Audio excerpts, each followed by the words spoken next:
este tiempo de estudio bíblico y también a esta oportunidad para orar pues, por algunos de los temas que vamos a tratar.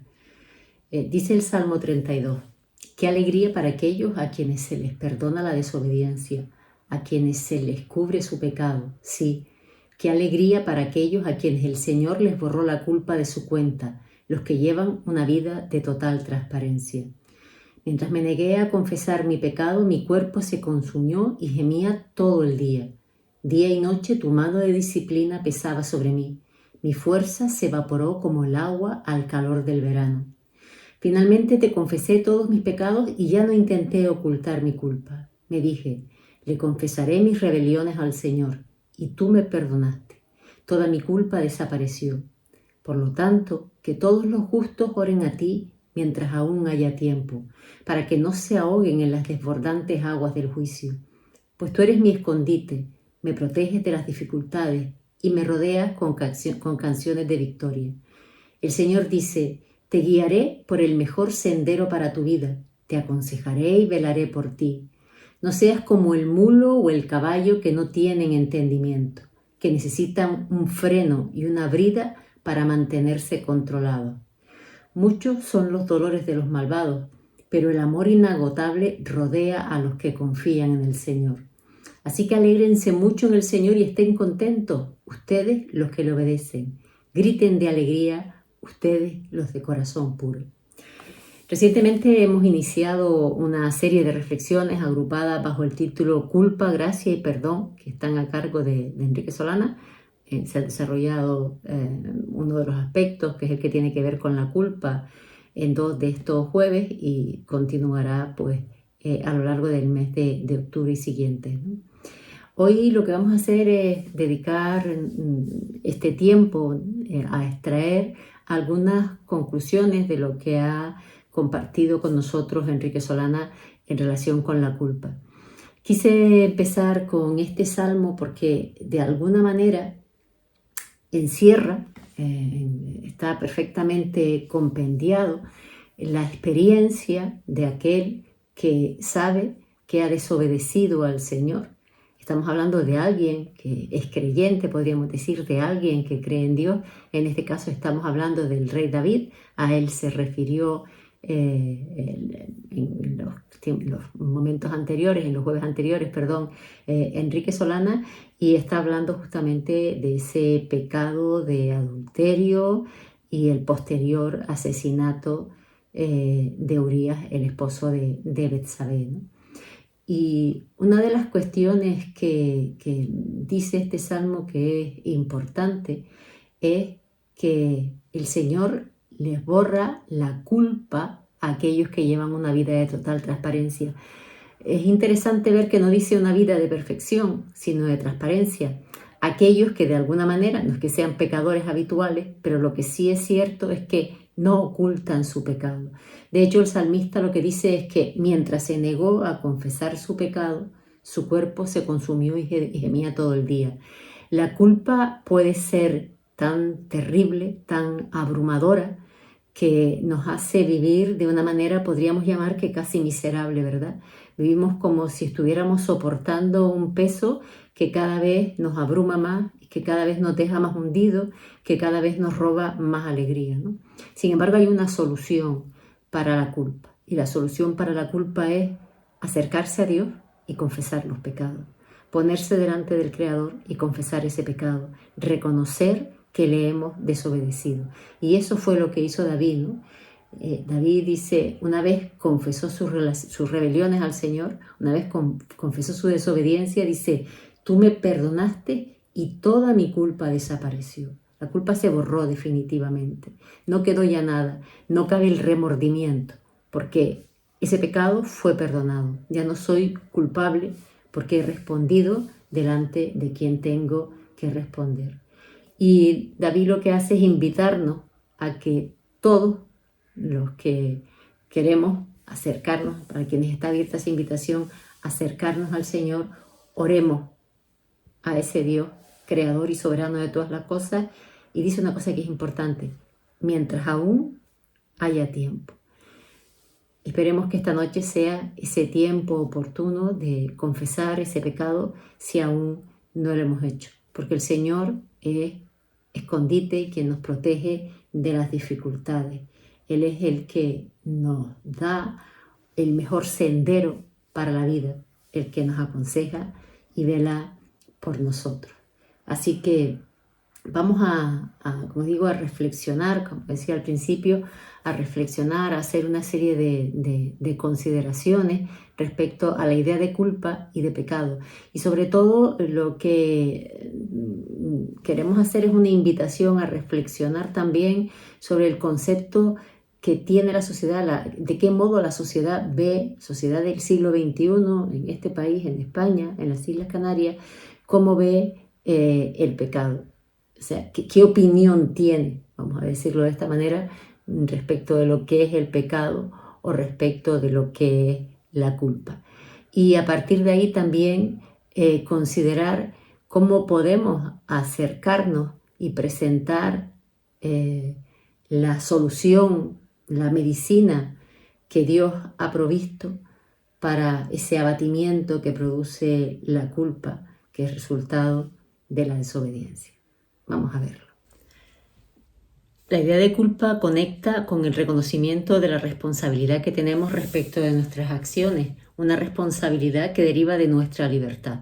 Porque somos libres, porque podemos escoger el modo en que queremos andar, somos responsables. En el ámbito jurídico este asunto es bastante claro, dado que con carácter general, como decía, soy libre para obedecer lo que dicen las normas jurídicas o para desobedecerlas. Cuando las incumplo, cuando decido libremente incumplirlas, soy culpable. Perdón, he sido yo quien ha decidido no hacer caso de la norma y por tanto yo debo responder. Soy responsable del mal o del daño que he causado con la decisión que he tomado.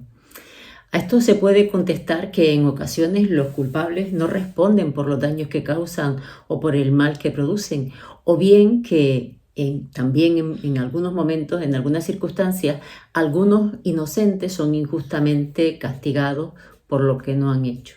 Y es cierto, porque el derecho no es un sistema perfecto, pero lo que resulta más interesante quizás es el modo en que casi todos nos rebelamos contra lo que consideramos que son injusticias que cometen los demás. Tenemos un cierto concepto de que existe algo que se parece mucho a la maldad, aunque cuesta trabajo aceptarlo, y buscamos normalmente causas de justificación para aquellos comportamientos que nos parecen inadecuados. Hemos creído, de algún modo, hemos creído a pie juntillas ese mito del buen salvaje en los términos en los que los consideró el filósofo Rousseau. Los seres humanos, consideraba él, en su estado natural son desinteresados, pacíficos, tranquilos, y los males como la codicia, la ansiedad, la violencia son producto de la civilización. Por eso no es infrecuente que culpemos a la civilización, a esa sociedad, a la educación, a la sociedad, a la familia, a la locura, etc., de todas aquellas cosas malas que suceden en el mundo. Si alguien comete un crimen que nos parece horrendo, solemos decir que seguramente estaría loco, ¿verdad? Y realmente la mayor parte de los delitos no lo cometen personas que tienen problemas de salud mental. Al contrario, son personas en su sano juicio que deciden llevar a cabo una serie de acciones. La mayor parte de las cosas malas que suceden en nuestro mundo son resultado de una conducta desviada, pero no por falta de salud mental, como digo, sino porque se toman decisiones deliberadamente incorrectas, deliberadamente, en este caso, malas. El hecho, por ejemplo, de matar pues, a una mujer, a una esposa, a una compañera, tiene que ver con la idea de pertenencia de esa persona, de posesión de esa persona. Y en esa medida tengo también la capacidad de decidir sobre su vida si no responde a las expectativas que yo tengo. Ese deseo de causar daño a aquel que no satisface nuestros intereses egoístas no es resultado de la locura, no es resultado de la educación, no es resultado de una sociedad que no me ha comprendido o que no me ha apoyado lo suficiente. Es resultado de esa decisión libremente escogida, libremente decidida. La Biblia, de hecho, no encuentra excusas para la maldad. La Biblia, en este sentido, habla claramente de cuál puede ser la causa de ese comportamiento, ¿no? En Mateo 15, entre los versículos 10 al 20, dice lo siguiente. Luego Jesús llamó a la multitud para que se acercara y oyera. Escuchen, les dijo, y traten de entender. Lo que entra por la boca no es lo que los contamina. Ustedes se contaminan por las palabras que salen de la boca. Los fariseos que estaban con él le habían preguntado a Jesús por la falta del cumplimiento del lavamiento ritual de sus discípulos, ¿verdad? Y él la respuesta que da es esta: lo que entra por la boca no es lo que los contamina. Ustedes se contaminan por las palabras que salen de su boca. Entonces, un poquito más adelante nos dice este texto de Mateo: Pedro le dijo a Jesús, explícanos la parábola que dice que la gente no se contamina por lo que come. ¿Todavía no lo entienden?, preguntó Jesús. Todo lo que comen pasa a través del estómago y luego termina en la cloaca. Pero las palabras que ustedes dicen provienen del corazón. Eso es lo que los contamina. Pues del corazón salen los malos pensamientos, el asesinato, el adulterio, toda inmoralidad sexual, el robo, la mentira, la calumnia. Esas cosas son las que contaminan. Comer sin lavarse las manos nunca los contaminará.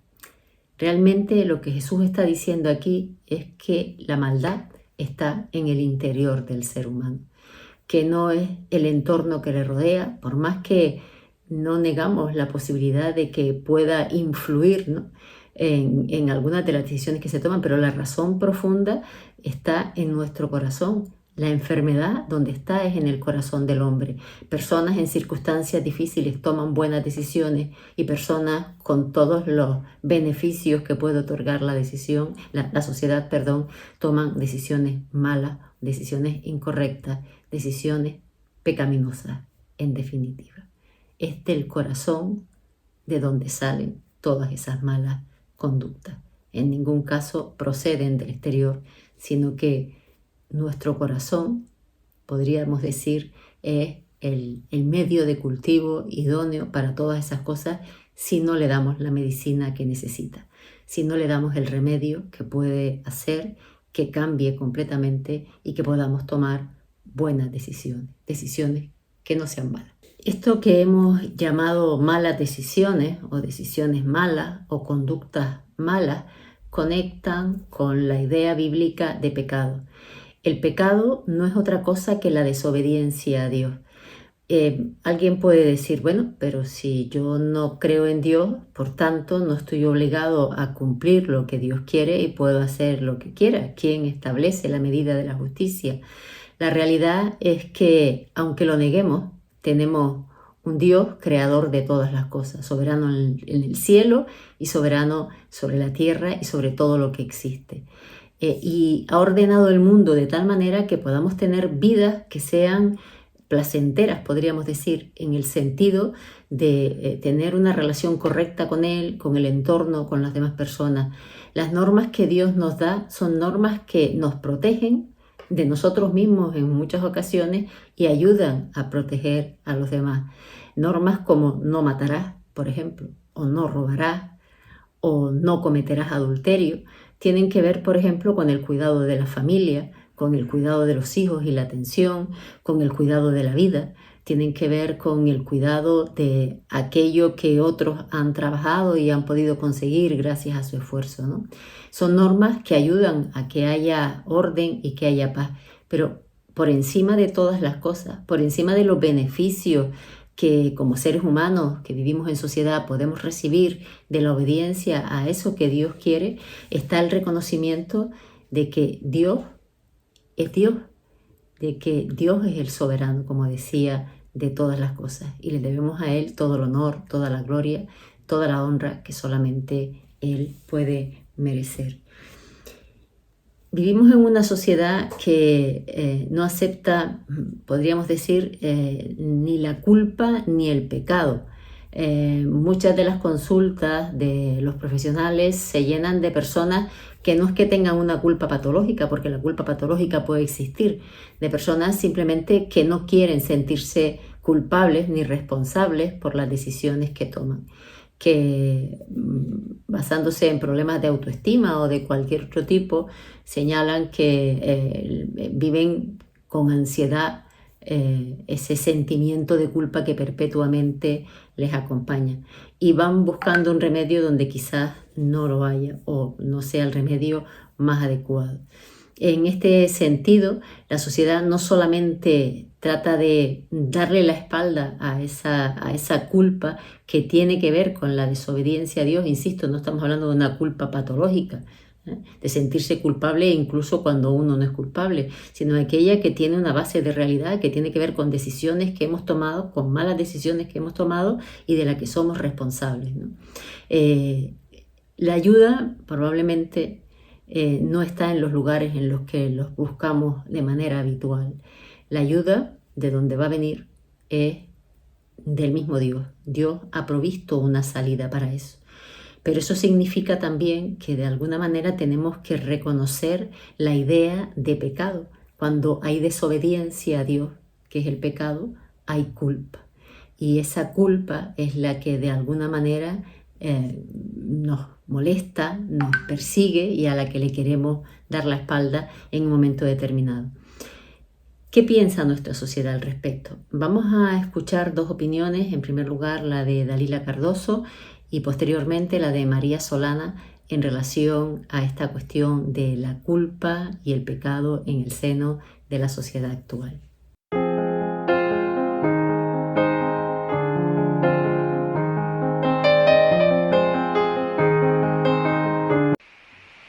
Creo que todos estarán de acuerdo conmigo en que el pecado en nuestra sociedad es un concepto religioso y obsoleto que no tiene sentido, como decía, en nuestra realidad social. No resulta políticamente correcto en nuestras conversaciones cotidianas hablar de pecado ni de la realidad que necesitamos ser perdonados por quebrantar la ley de Dios. Todos nacemos con esa necesidad de reconciliación y nos cuesta aceptar nuestra responsabilidad. Creo que nos pasamos la mayor parte de nuestra vida derivando esa responsabilidad de nuestro fracaso moral.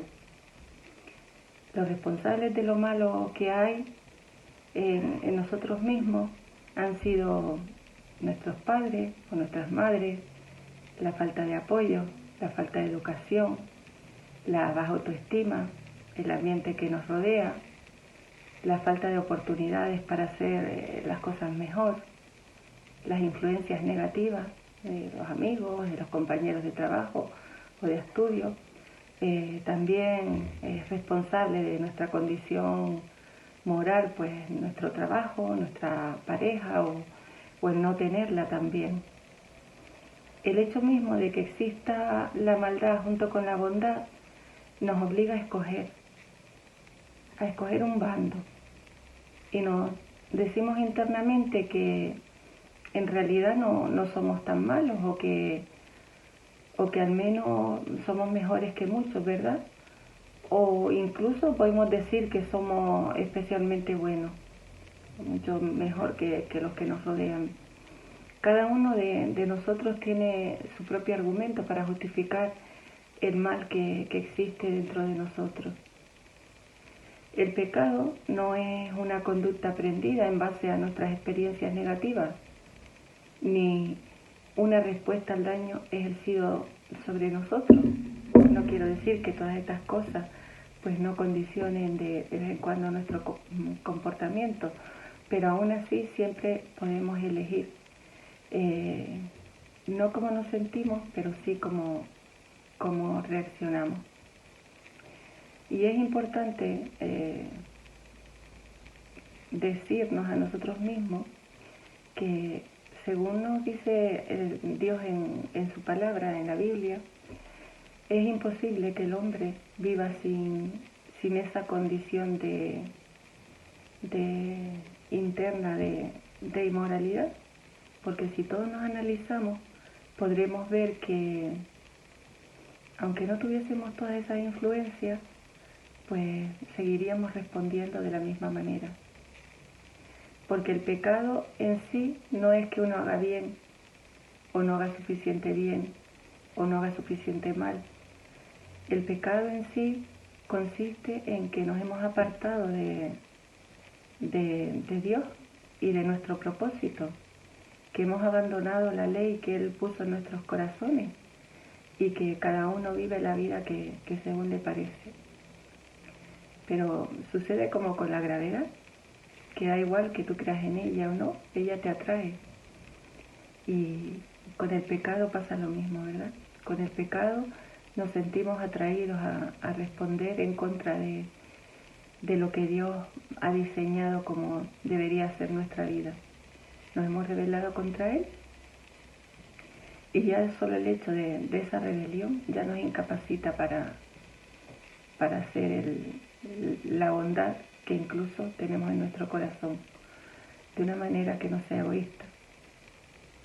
Yo les animo a que lean la palabra de Dios, que podamos ver cuál es nuestra condición como personas caídas, como pecadores, y que podamos ver también la solución que Dios tiene para eso.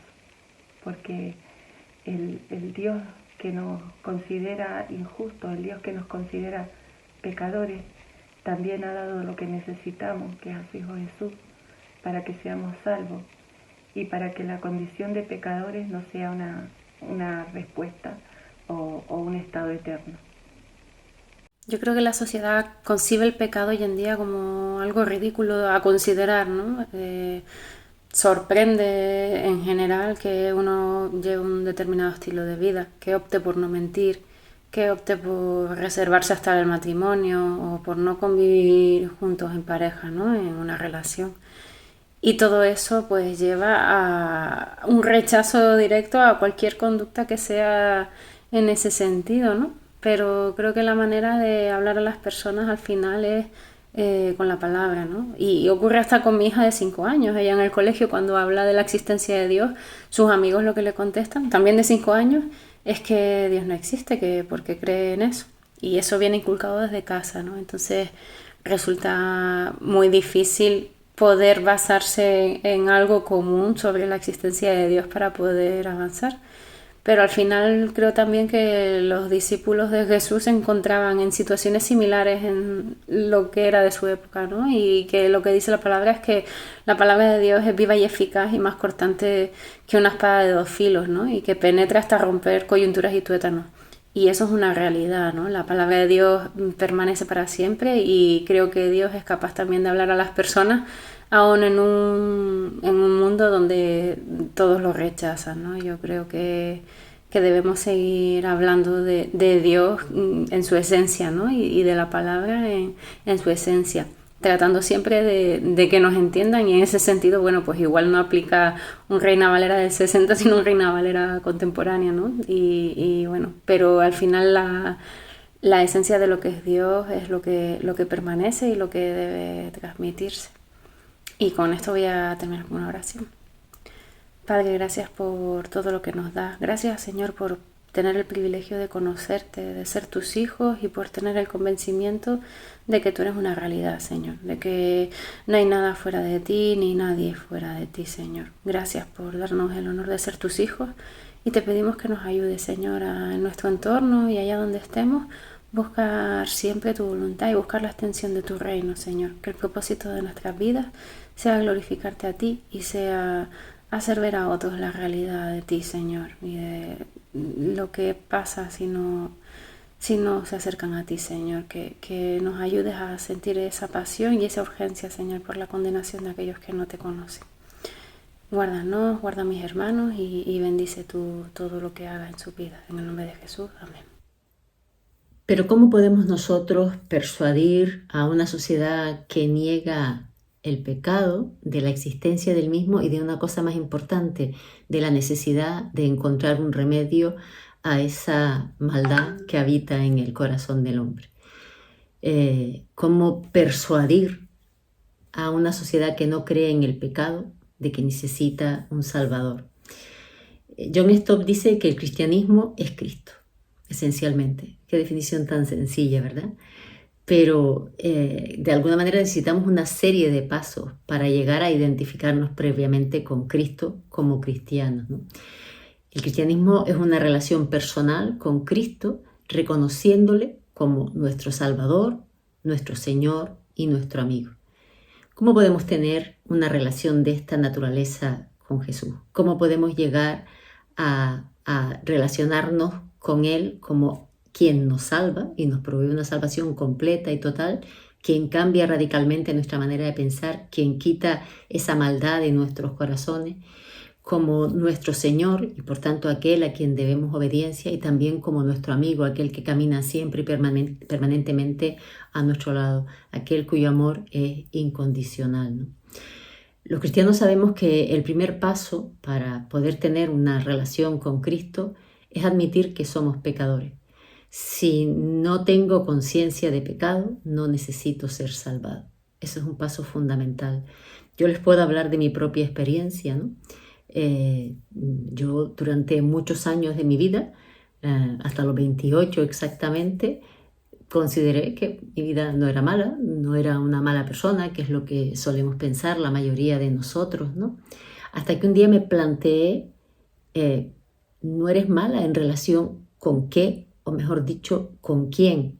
¿Cuál es la medida de tu justicia? ¿Con qué vara de medir te estás midiendo para decidir que tu comportamiento es el correcto? Y en ese momento me di cuenta de que realmente mi medida era una medida errónea. Yo pecaba y yo necesitaba un Salvador. Y le pedí al Señor que me salvara, que me cambiara, que me perdonara en primer lugar y que transformara completamente mi manera de pensar y mi manera de vivir. Y eso fue lo que el Señor hizo. Necesitamos reconocer que somos pecadores y por eso necesitamos de un Salvador, ¿no? Ambas ideas van juntas porque lo que Dios quiere no es que nos sintamos culpables, sino que reconozcamos su soberanía. Dios quiere que le amemos a Él en primer lugar y sobre todas las cosas, y eso significa obedecerle. Y toda desobediencia es pecado. No se trata de un rey tirano que solo quiere sumisión a unas leyes injustas, sino que se trata de un Dios de amor que nos busca constantemente y que ha provisto un orden para que podamos vivir la verdadera vida buena. Y aún hay mejores noticias. Frente a nuestra incapacidad para vivir siempre de acuerdo a lo que Dios quiere, el propio Dios ha provisto una salida, un Salvador, alguien que ha pagado por nosotros el castigo que merecemos, alguien que llevó sobre sí todos nuestros pecados de una vez y para siempre. Y ese es Jesús. Jesús murió por nuestros pecados. La muerte de Jesús en la cruz no fue un hecho histórico solamente, sino además un hecho que tuvo consecuencias y que tiene consecuencias para toda la eternidad. A los pies de la cruz podemos dejar nuestros pecados, ser perdonados, recibiéndole a Él como el Salvador personal que es. Y porque Cristo resucitó, sabemos que podemos tener también nosotros una vida abundante, aquí y por la eternidad, ¿no? Podemos vivir negando la culpa, ignorando la angustia que nos produce esa culpa, el sentirnos incómodos con nuestra vida, dándole la espalda a Dios, superados por la errónea creencia quizás de que nunca podremos estar a la altura. Si es así como te sientes, yo te invito esta noche a venir delante de Cristo y a decirle: reconozco que no puedo hacer nada por mí mismo o por mí misma, ¿no? No puedo librarme de la culpa, no puedo librarme de la angustia o del malestar o de la incomodidad que siento en mi vida. Quiero volver otra vez a entender la vida de otra manera, a vivir la vida de una manera que sea honesta, justa y correcta delante de ti. Te pido perdón por mis pecados y te reconozco como mi Salvador, como mi Señor y como mi amigo. Y te rindo mi vida. La puerta está abierta. Si oyes la voz de Jesús, abre y deja que Él te sane. Que el Señor te bendiga.